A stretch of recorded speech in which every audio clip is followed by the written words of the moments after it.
Chers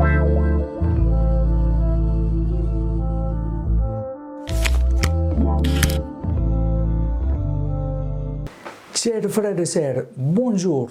En ce dimanche où nous célébrons la résurrection de notre Seigneur Jésus-Christ qui nous a ouvert le ciel par sa passion, sa mort et sa résurrection, nous nous souvenons de sa très sainte mère qui l'a accompagné au pied de la croix.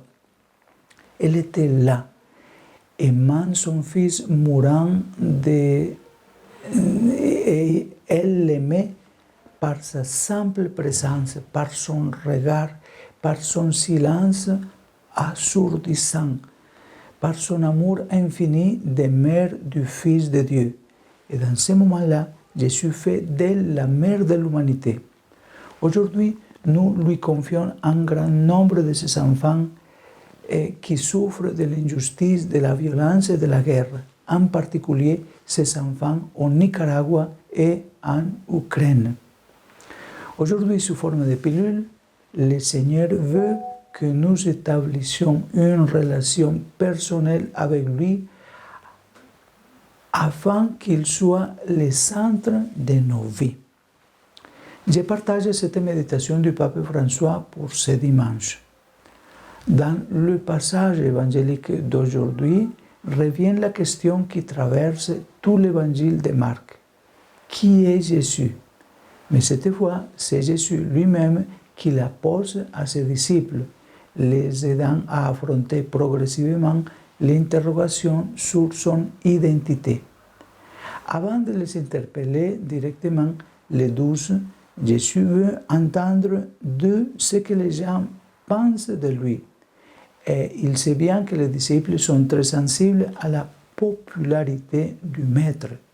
C'est pourquoi il demande « Qui suis-je au dire des gens ?»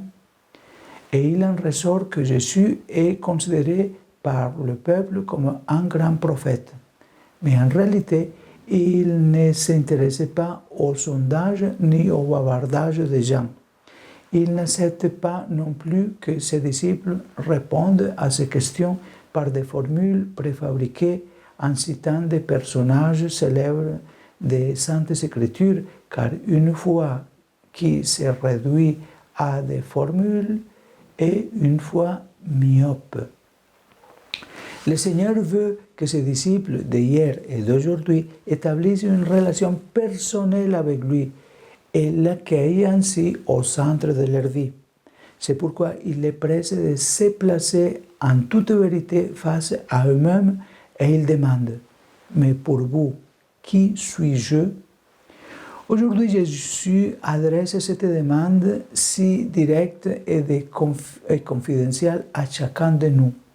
Toi, qui dis-tu que je suis? Vous, qui dites-vous que je suis? Qui suis-je pour toi? Chacun est appelé à répondre dans son cœur, en se laissant éclairer par la lumière que le Père nous donne pour connaître son Fils Jésus. Et il peut nous arriver à nous aussi, comme à Pierre, d'affirmer avec enthousiasme « Tu es le Christ ». Cependant, quand Jésus nous dit clairement ce qu'il a dit à ses disciples, c'est-à-dire que sa mission ne s'accomplit pas sur la voie large du succès, mais sur le sentier ardu du serviteur souffrant, humilié, rejeté et crucifié, il peut nous arriver à nous aussi, comme à Pierre, de protester et de nous révéler parce que cela est en opposition avec nos attentes, les attentes mondaines. Dans ce moment-là, nous méritons nous aussi les reproches salutaires de Jésus. Passe derrière moi, Satan, car tes pensées ne sont pas celles de Dieu, mais celles des hommes.